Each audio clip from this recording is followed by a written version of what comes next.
오늘은 야곱 가족과 하나님의 동행이라는 제목으로 말씀의 은혜를 나누겠습니다.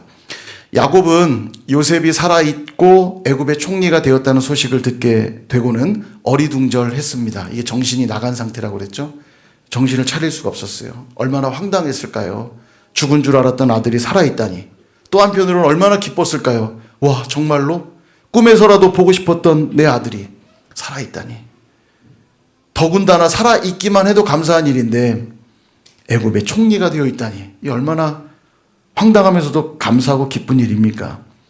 아들이 보내준 그 애굽 황실의 그 수레를 발견하고는 야, 정말인가 보다. 그리고 가족들을 다 모아서 소유를 다 챙겨서 드디어 애굽으로 떠날 차비를 차립니다. 우리도 주님이 예비해 두신 저 본향 천국을 향해 가게 될 텐데 그 기나긴 여정을 정말 잘 준비하고 있는지, 또 그 여행을 계속 잘 이어가고 있는지 오늘 말씀을 통해 한번 살펴보기를 원합니다. 1절에 보니까 이렇게 말씀이 시작돼요. 같이 한번 읽어볼까요? 시작. 이스라엘이 모든 소유를 이끌고 떠나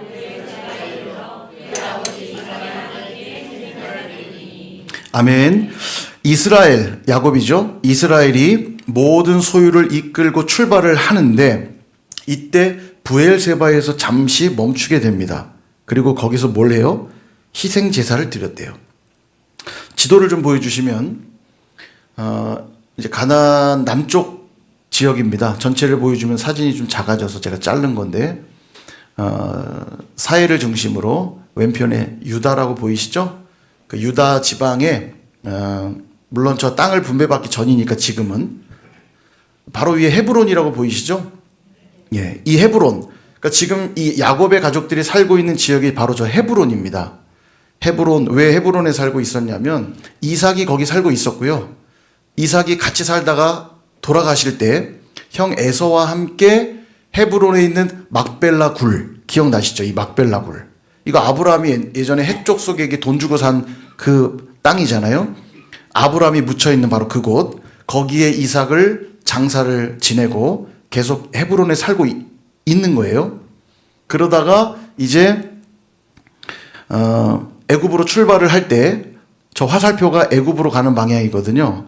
그러니까 애굽으로 가다가 만나게 되는 땅이 브엘세바입니다. 예, 지금 어떻게 이동하고 있는지 보이시죠? 헤브론에서 브엘세바로 지금 가고 있는 거예요. 그러면 왜 애굽으로 잘 가다가 브엘세바에서 멈췄었을까? 예, 여긴 특별한 의미가 있습니다. 먼저 이 브엘세바라고 하는 지역이 의미가 있는 곳인데 할아버지 아브라함, 야곱의 할아버지요. 아브라함이 브엘세바에서 살면서 여기에 제단을 쌓고 꽤나 오랫동안 살았던 지역입니다. 여기에 살고 있을 때 하루는 밤에 하나님이 찾아오시죠. 그리고 뭐라고 얘기하시냐면 네 아들 이삭을 나에게 바쳐라.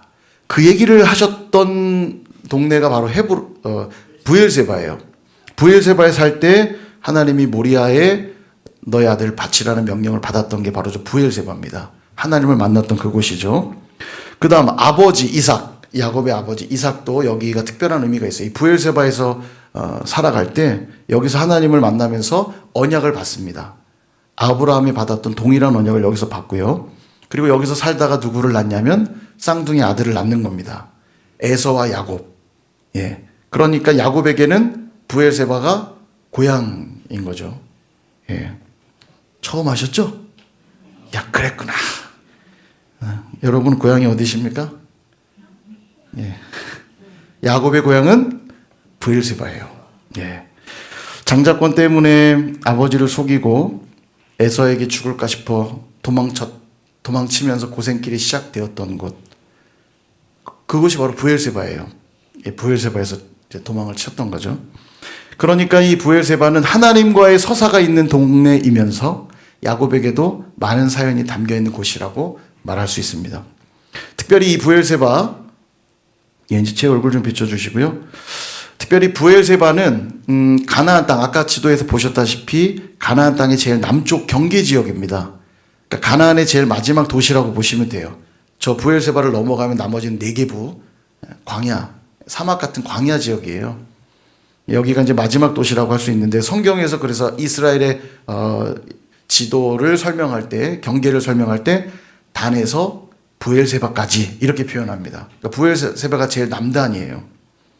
그러니까 여기를 지금 넘어간다는 건 간단한 일이 아닌 것이, 하나님이 분명 약속하신 땅은 가나안 땅인데 부엘세바를 넘어간다는 건 내가 혹시 약속의 땅을 뒤로 하고 그 땅을 떠나는 건 아닌가?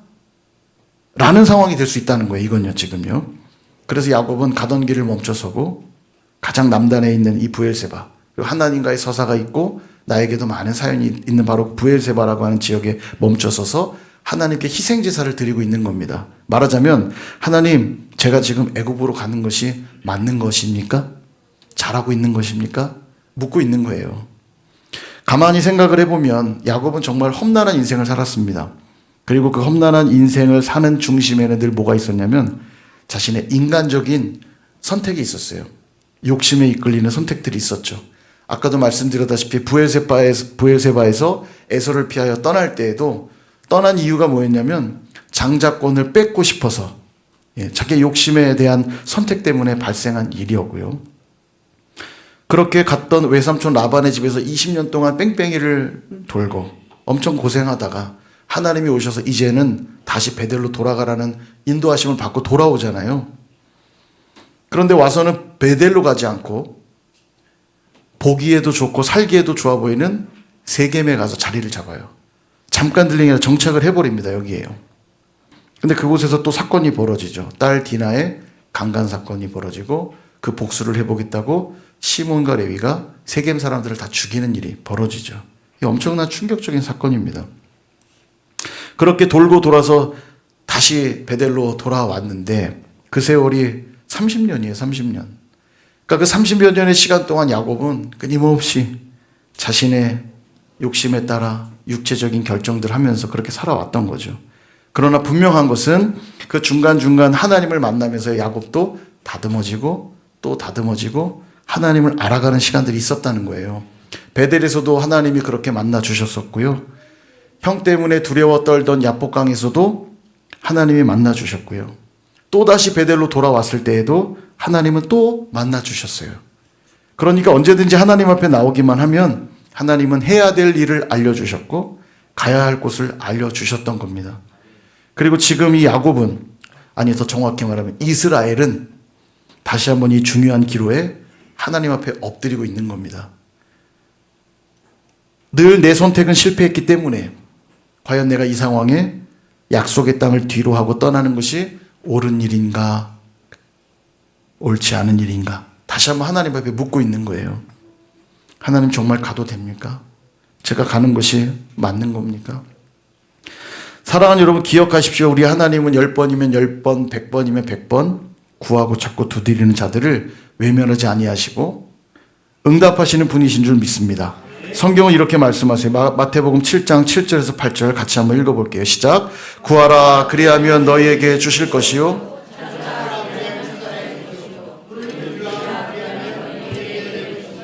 구하는 이마다 받을 것이요, 찾는 이는 찾아낼 것이요, 두드리는 이에게는 열릴 것이니라. 아멘.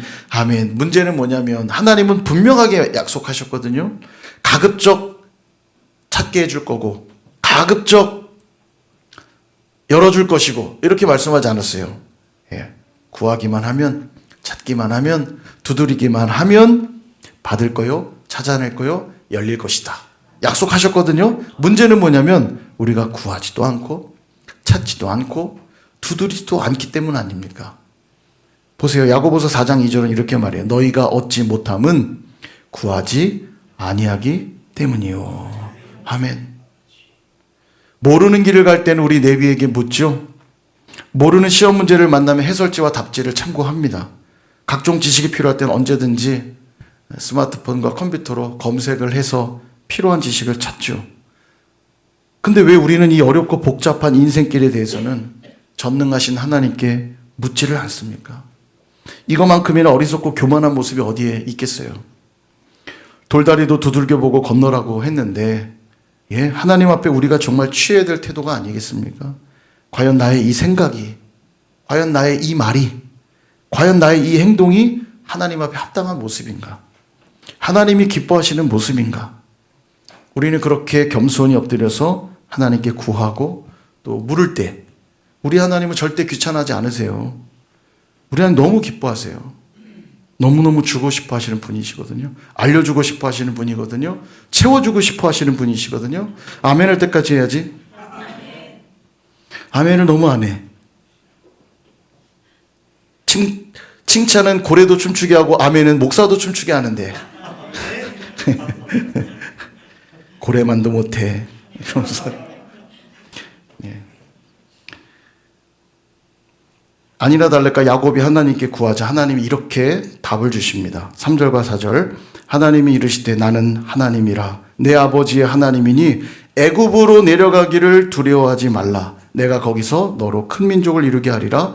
내가 너와 함께 애굽으로 내려가겠고 반드시 너를 인도하여 다시 올라올 것이며 요셉이 그의 손으로 내 눈을 감기리라 하셨더라. 아멘. 야곱의 기도에 정확하게 답을 주시는데요. 너가 하고 있는 이 여정은 내 뜻 가운데 있는 것이다 라고 명확히 알려주셨고요. 이것은 약속을 버리고 떠나는 게 아니니 전혀 걱정하지 말아라 말씀하셨고요. 또 하나 내가 그곳으로 보내서 너로 큰 민족을 이루게 할 것이다 말씀하셨어요. 그게 하나님 약속이었잖아요. 번성케 하겠다고요. 그럼 왜 번성케 하는 일에 애굽을 선택하셨는가? 예, 당연히 기근에 가나안 땅에서 먹고 살 것도 없잖아요. 당연히 애굽으로 가야 됐을 뿐만 아니라 애굽에 가게 되어 곧 정착하게 될 땅은 고센이란 땅이거든요. 고센은 풀도 많고 목축하기가 아주 좋은 곳입니다. 근데 애굽 사람들은 목축을 가증하게 여겼기 때문에 애굽 사람들 눈에는 고센은 그렇게 좋은 땅은 아니에요. 목축하기에 좋은 땅이거든요. 그래서 이들이 목축하는 자들이라 그 고센 땅을 그냥 내줍니다. 그리고 애굽 사람들이 별로 탐내지 않았겠죠. 그러니까 이들은 고센에서 목축하면서 잘 사는 거예요. 말하자면 하나님이 인큐베이터 안에 이들을 딱 넣어놓는 겁니다. 애굽 사람들한테 영향받지 않고 애굽 사람들한테 큰 문제되지 않게 하나님이 고센이라는 땅에 이들을 딱 넣어두셔서 70명으로 시작된 야곱의 가족이 400년이 지난 후에 몇 명이 됩니까? 장정만 60만 명. 장정만 60만 명이니까 뭐 200만 명 이상이라고 계산이 되겠죠. 엄청나게 많은 인구로 정말 번성하게 돼요. 그러니까 하나님의 계획 속에 있는 거예요. 이들을 번성케 하기 위해 가장 좋은 땅으로 하나님의 인큐베이터로 그들을 인도해 가시는 겁니다.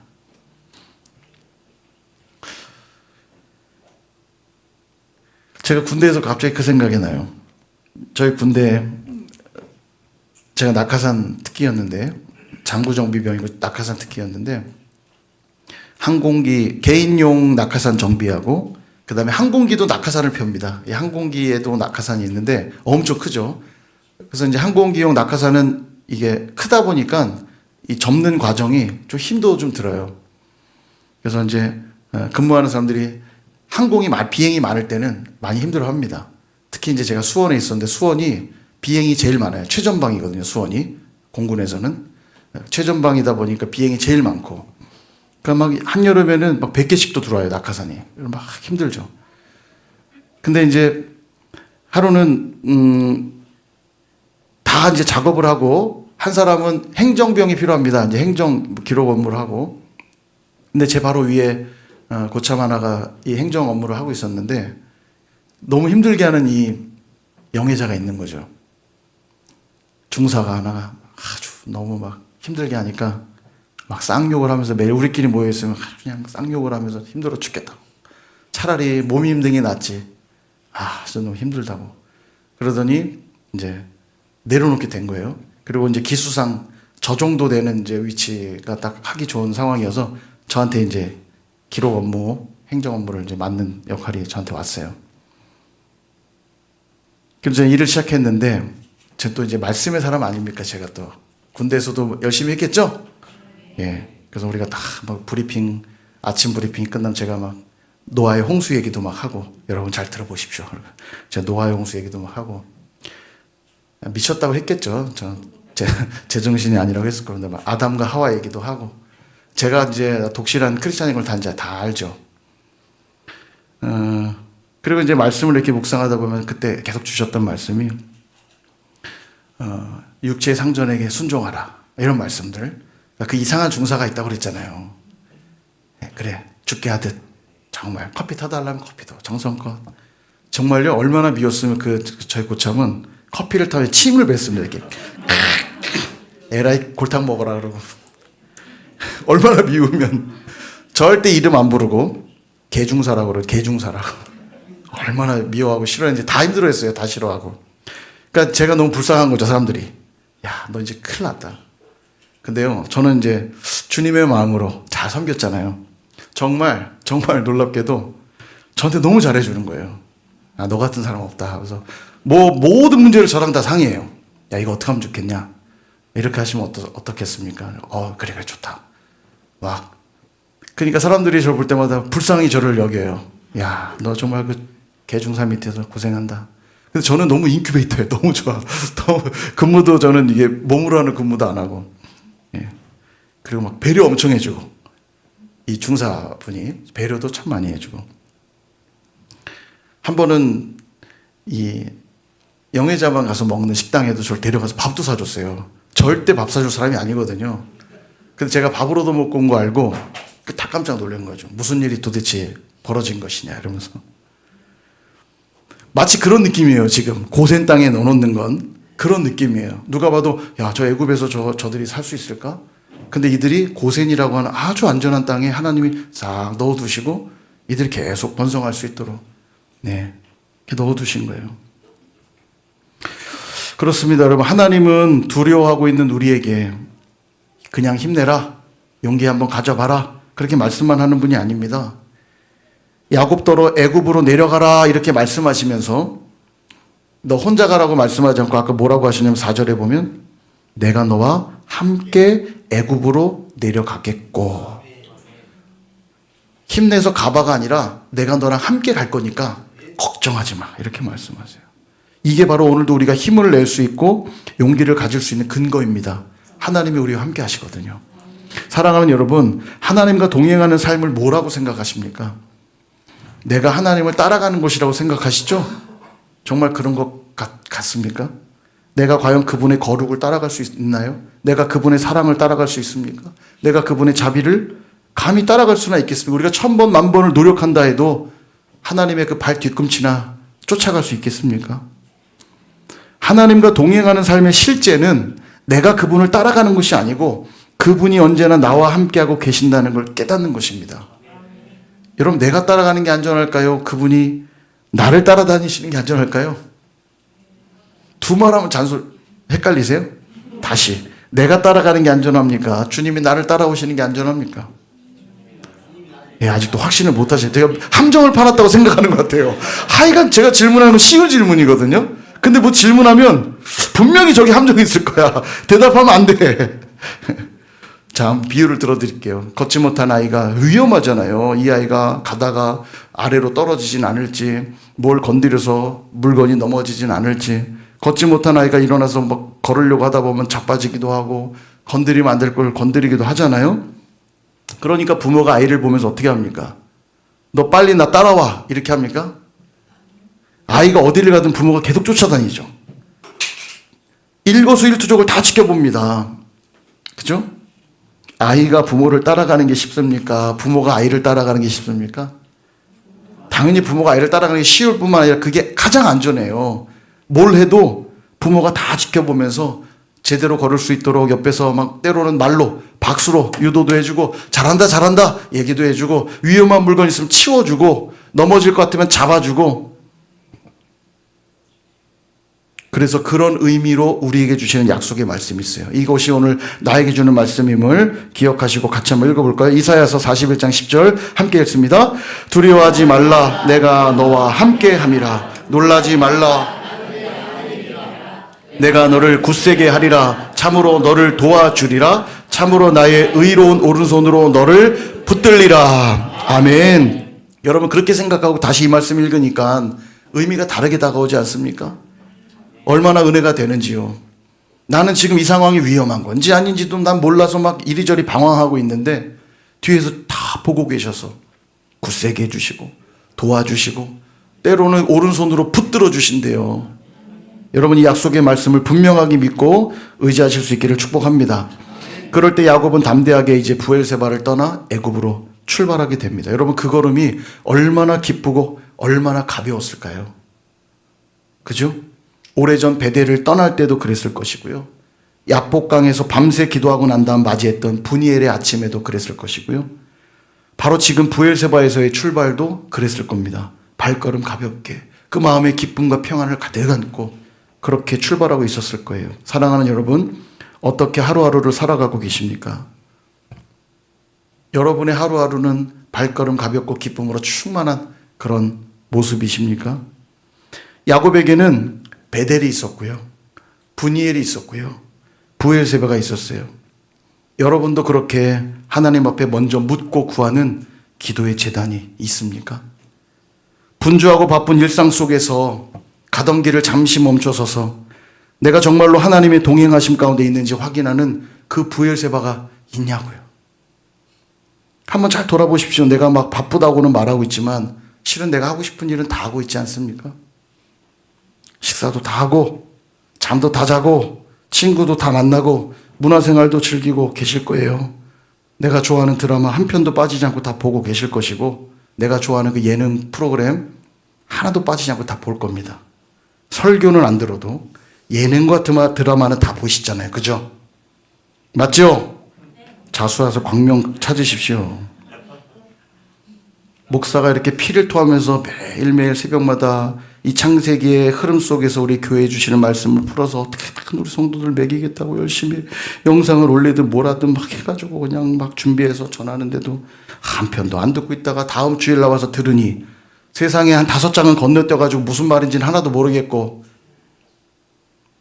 그러니 목장 모임에 가서 할 얘기라고는 드라마 얘기밖에 없죠. 예능에서 한 그 얘기밖에 없죠. 오늘도 하나님이 내게 무슨 말씀 주셨다가 아니에요. 그때 그 교수님이, 그때 그 선생님이, 내가 무슨 영상을 보니까. 그럼 그 얘기가 전부 아닙니까? 정말 묻고 싶어요, 여러분. 바쁘신 겁니까? 마음이 없으신 겁니까?